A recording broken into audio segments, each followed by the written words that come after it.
Bonjour et bonsoir à tous. Petite vidéo aujourd'hui, petite vidéo tuto où vous ne verrez ni ma tête ni celle de notre intervenant Immortus, mais où vous verrez un joli tapis de pairing, j'en perds mes mots, et de jolies cartes de pairing, puisque l'objet de la vidéo tuto de ce soir, c'est de faire une petite démonstration, une petite explication du processus de pairing. On a pas mal de nouvelles équipes qui ont rejoint le circuit pour cette saison, et même si on a déjà eu quelques matchs de Ligue 3 qui sont déjà passés, on s'est dit que ça mangeait pas de pain de faire un petit rappel à destination de tout le monde. Donc on s'est dit qu'on allait vous enregistrer une petite vidéo toute simple, où le but n'est pas de vous donner des conseils sur la constitution du roster, sur une liste d'attaque, sur la stratégie de bluff pour placer votre meilleur scoreur et ainsi de suite. Ça c'est vraiment propre à chaque équipe. Non, là, l'objectif, c'est vraiment d'expliciter la mécanique en elle-même. Qu'est-ce qu'une défense, qu'est-ce qu'une attaque, pas en termes de liste, mais en termes de pairing. Le choix des tables, le vocabulaire aussi. Et grosso modo, ça se résume à ça. Immortus, je te laisse compléter le temps que je vais surveiller Mhm. l'eau de mes pattes et je reviens dans 30 secondes. Du coup, ouais, donc vraiment le but, c'est pas du tout de parler de stratégie, c'est juste d'expliciter comment ça marche. Le fonctionnement est explicité dans le règlement du WTC directement. On va présenter le pairing à 8, mais le pairing à 6 est exactement le même, juste il y a une des étapes qui se fera pas, qu'on explicitera lorsque celle-ci arrivera. Donc là-dessus, il y a pas de souci. Du coup, le matériel nécessaire pour faire un pairing, alors le tapis de pairing, c'est pas nécessaire, c'est plus simple, c'est plus sympa, mais c'est pas nécessaire. Mais le matériel nécessaire, bah, c'est les 8 cartes de pairing de votre équipe. Donc avec vos factions clairement identifiables sur le recto et quelque chose d'uniforme sur le verso, ça ce sont les cartes des vainqueurs de ligue de l'année dernière. Et bien sûr, bah, l'équipe adverse doit avoir son propre deck également. Il vous faudra un dé par équipe pour le tirage de qui place la première carte et des jetons. Alors malheureusement, on n'a pas beaucoup de contrastes. Voilà, des jetons pour les numéros des tables. Ça peut être un simple bout de papier. Ça peut Et être au un fur et à dé mesure du aussi. pairing, il faut retranscrire tout ça sur la feuille de pairing. La feuille de pairing qu'on n'a pas là parce que bah, on n'arrivera pas bien à vous la montrer sur la caméra, mais elle est disponible dans les liens utiles sur le Discord de la FEC. Et bah, il y a juste à remplir au fur et à mesure les informations qui sont demandées dedans. Alors, petite précision, tu dis que la procédure de pairing est disponible dans le règlement WTC. Est-ce qu'on a aussi un document ou est-ce qu'elle est aussi rappelée dans le règlement de la Ligue en français? Alors, pas à l'époque où on tourne cette vidéo, mais j'espère que d'ici à ce que la vidéo sorte, ce sera le cas. Va falloir faire ça rapidement alors, parce que je risque Le, de balancer la vidéo cette l'ancien semaine, hein. document, malheureusement a été perdu, donc il faut que je refasse un nouveau document. Mais ça Alors, devrait arriver très vite. Mais je crois que c'est deuxième, dans le règlement actuel il, de la ligue, il me semble je crois. également. Deuxième petite question, tu dis que le process est exactement le même entre le pairing à 6 joueurs et à 8 joueurs. Est-ce que le choix de table change? L'ordre du choix de table? Alors légèrement oui, parce que bah du coup il y a deux tables en moins à choisir. Déjà. Lorsqu'on on va faire le pairing en fait à 8 et on vous dira les différences avec le pairing à 6 lorsqu'on les rencontrera. Mais de toute façon le début et la fin du process sont le même. C'est Oui, juste au milieu il y a une étape supplémentaire on va dire tout dans à le fait. pairing à 8. Et dernière petite précision, là on parle de deck de cartes. La précision qu'Immortus a faite sur le fait que la faction doit être extrêmement claire, c'est pour éviter que ce soit confusant pour l'équipe adverse. Notez pas le nom de votre joueur, notez pas un pseudo, notez vraiment la faction jouée. Ça permet de clarifier le pairing et d'éviter tout quiproquo. Et ensuite, là, les cartes qui vous sont montrées sont des cartes officielles fake, entre guillemets, mais ça peut tout à fait être très, très joli. Merci. Ça peut également être des cartes que vous avez bricolées vous-même au format tarot, format carte Magic. L'important étant que les factions soient clairement identifiées et que tout soit clair. Donc processus de Mhm. pairing, tout simplement découpé en plusieurs étapes. On a des échanges défenseurs, attaquants et défenseurs. On a deux échanges attaque-défense en pairing à 6 et trois échanges attaque-défense en pairing à 8. Ensuite, on aura la notion de joueur rejeté et la notion de joueur oublié qu'on vous présentera juste à la fin, puisque ça arrive en queue de pairing. Et le choix de table qu'on va vous expliciter au fur et à mesure. On est rejoint par un intervenant supplémentaire, Arnar, qui est également Edref et qui pourra compléter si on oublie quelque chose ou qu'on dit une bêtise. Arnar, nous sommes en plein enregistrement tuto de pairing. Et donc, première étape, le premier échange attaquant-défenseur. Voilà, Arnar a disparu. Chaque équipe place un défenseur face cachée, qui sera le premier joueur les premiers joueurs à déterminer leur match dans l'ordre du pairing. Une fois qu'ils sont placés face cachée, on les révèle simultanément. Donc là, par exemple, l'équipe rouge pose. Ils sont du coup échangés entre les deux équipes. Hop. Et donc on les pose sur le tapis. Ensuite, chaque équipe va secrètement choisir 2 attaquants qui vont poser face cachée.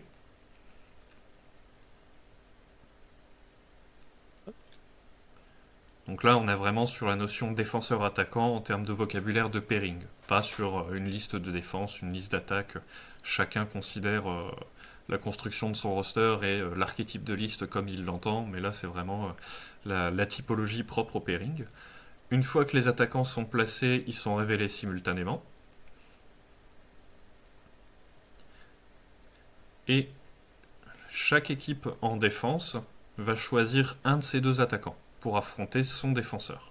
Donc là, typiquement, le Blood Angel qui est sur la case de l'équipe verte va choisir un des 2 attaquants qui lui a été présenté.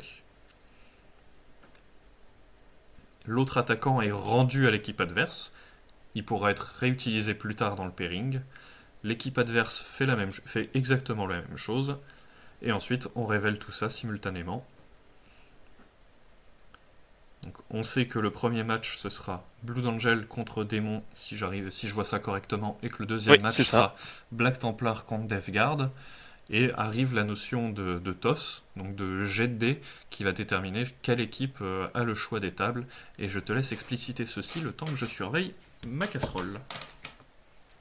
Du coup, à ce moment-là, effectivement, il y a le premier tirage de dés qui se fait, où les 2 équipes vont jeter un dé, et l'équipe qui fera le plus haut résultat aura le choix de la première table. Donc c'est ce qu'on appelle communément l'équipe A sur les feuilles de pairing.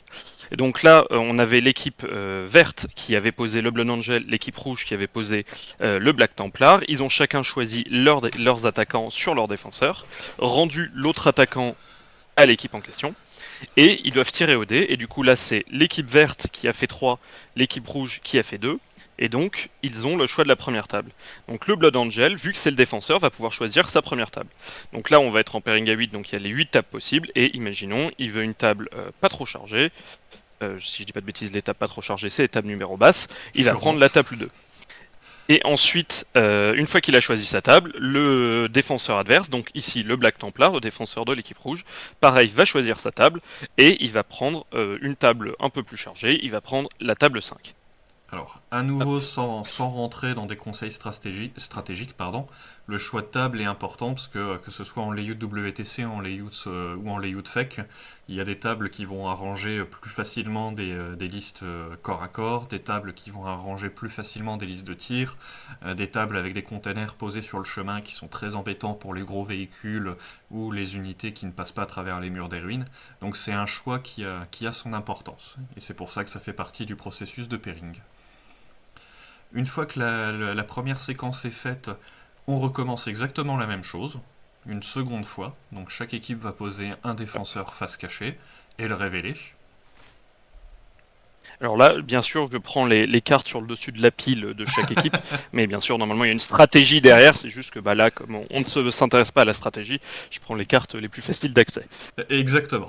Normalement, vous avez le capitaine et le coach qui discutent entre eux, des joueurs qui donnent leur avis ou qui sont à la buvette. C'est toute une dynamique d'équipe. Vous avez même normalement préparé votre matrice pour avoir vos estimés et votre stratégie en avance. Mais en l'occurrence, ici, on vous présente juste le processus. Donc là, on est sur la deuxième phase. Et petite précision, excuse-moi, dans un monde idéal, pendant le pairing, les coachs de chaque équipe remplissent la feuille de pairing en simultané. À la limite, Exactement. même si on peut pas la montrer, on pourra donner des conseils pour la remplir. Ça ne mange pas de pain. Ouais. Et Et elle je te... sera, la feuille de pairing à 6 et à 8 sera en En description de la description. vidéo. Tout à Donc vous fait. pourrez consulter au fur et à mesure à quoi elle ressemble et comment la remplir. Exactement. Et du coup, Donc là, je les te deuxièmes laisse la parole. défenseurs ont été révélés. Et donc, on va mettre les attaquants de chaque équipe face à ces défenseurs. Donc à chaque fois, on met 2 attaquants. Si vous êtes en pairing à 6, cette étape n'existe pas. On passera directement à l'étape finale où il y a la dernière défense, les refuser, les oublier. Mais donc en pairing à 8, il y a encore cette étape où vous avez du coup les 2 défenseurs, 2 attaquants à chaque fois. On choisit le défenseur qu'on veut pour l'attaque qu'on veut pardon sur le défenseur. Hop. Et On rend une carte. on rend la carte à l'adversaire. Hop. Et une fois que les 2 ont été choisis, on révèle. Et donc ici le deuxième choix, ça a été Imperial Legends contre Emperor's Children et Chaos Knight contre Aeldari. Et donc là, choix de C'est table. désormais exactement. Et donc c'est désormais à nouveau à l'équipe B de choisir. Donc l'équipe A a choisi en premier, puis l'équipe B. Et sur le deuxième rang, ça fait de nouveau l'équipe B. Donc là par exemple qui va choisir la table 6, puis l'équipe A qui va choisir la table 4. On mettra en Je crois que vous ne voyez pas les description. numéros. Non, c'est Faites-moi pas très, confiance. c'est pas très grave. On mettra en description de la vidéo les séquences A, B, B, A et ainsi de suite. À 6 et à 8 joueurs, comme ça vous pourrez avoir le texte, enfin vous pourrez les retrouver facilement avec la vidéo. Et donc, comme disait Immortus, si on joue à 8 joueurs, on a à nouveau une dernière séquence attaque-défense. Si on joue à 6 joueurs, on passe tout de suite à la séquence des rejetés et des oubliés. On peut peut-être l'expliquer maintenant, tant qu'à faire. Bah, on l'explique. On l'explique peut-être quand on arrive dessus sur la version Ok, à 8 joueurs, parce que il y a juste l'ordre d'étape qui change, mais sinon c'est la même séquence. ça marche. Eh ben, écoute, je te laisse continuer. Donc, dernière séquence à 8 joueurs et à 6 joueurs, du coup, la dernière défense. Donc, pareil, les équipes, il leur reste plus que 4 cartes dans la main. Donc, il y aura un défenseur, 2 attaquants et un oublié. Donc, ils posent leurs défenseurs. Encore une fois, les défenseurs sont révélés. Puis, chacun va poser 2 attaquants face aux défenseurs. Et donc, il leur reste une carte chacun dans la main. Et cette carte, ce sont les oubliés, ceux qui n'ont pas été mis ni en défense ni en attaque lors de la dernière étape. Ces cartes, elles peuvent potentiellement avoir déjà été mises précédemment dans le pairing. Potentiellement, ces cartes ont été en attaque en première place ou autre. C'est juste les oubliés, c'est ceux qui n'ont pas été lors du dernier round de pairing, qui n'ont pas été proposés. Et donc, de nouveau, on révèle. Donc, on a nos 2 attaques, nos 2 défenseurs. Et là, il y a ce qu'on appelle le switch, c'est-à-dire non seulement il faut choisir l'attaque qui va affronter la défense adverse, mais il faut aussi savoir que l'attaque que l'on refusera, bah, On peut le elle ne retourne rejeter. pas dans la main, elle va en refuser ou en rejeter. Oui. Donc là, imaginons l'équipe verte va choisir l'Astra Militarum contre son Drukhari, et donc elle va rejeter l'Adeptus Custodes.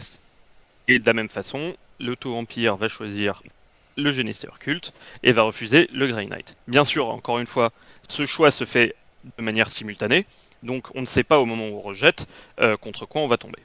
Et la dernière étape, bah, c'est On de peut le révéler les supposer. oubliés. On peut le C'est supposer. ça. Mais ça reste des choix secrets qui sont ensuite révélés simultanément, effectivement. Et donc, à cette étape-là, on sait déjà qui joue contre qui pour toutes les différents joueurs. Maintenant, il y a le choix d'étape qui se fait. Donc en pairing à 8, on a fait A, B, B, A. C'est de nouveau à A de choisir, puis à l'équipe B, de nouveau à A, et la dernière table bah, va forcément aux oubliés. En pairing à 6, vu qu'on retire cette étape,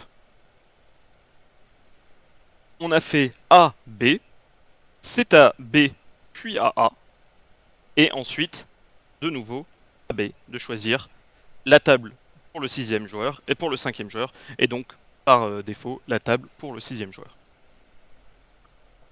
Donc c'est vrai que effectivement le processus de pairing est un peu nébuleux quand on ne connaît pas, mais une fois qu'on l'a pratiqué une ou deux fois, la mécanique devient simple et c'est toute la réflexion stratégique derrière qui est plus compliquée et qui a plus de profondeur.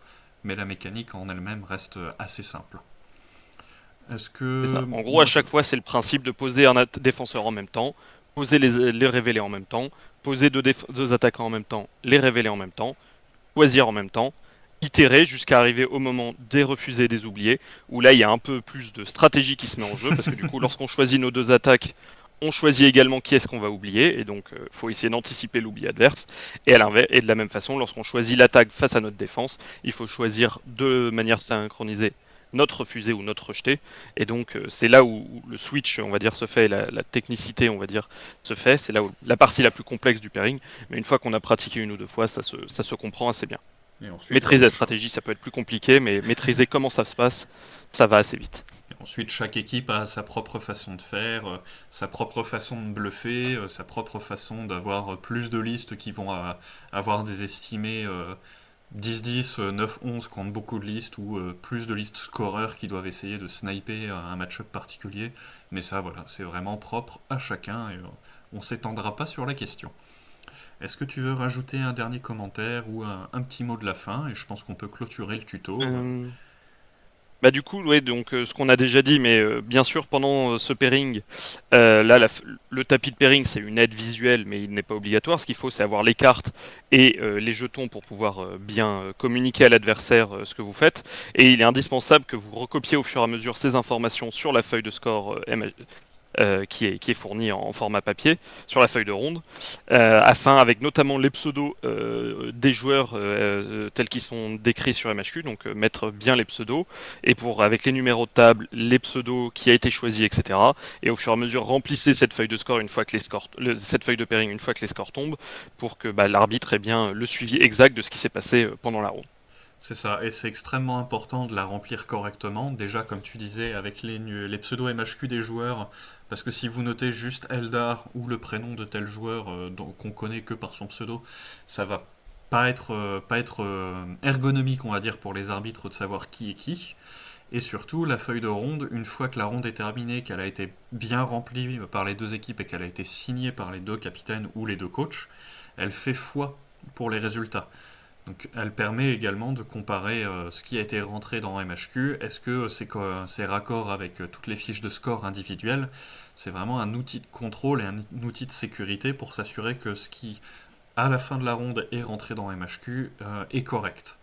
Et du coup, fiabilise et certifie les résultats de la ronde.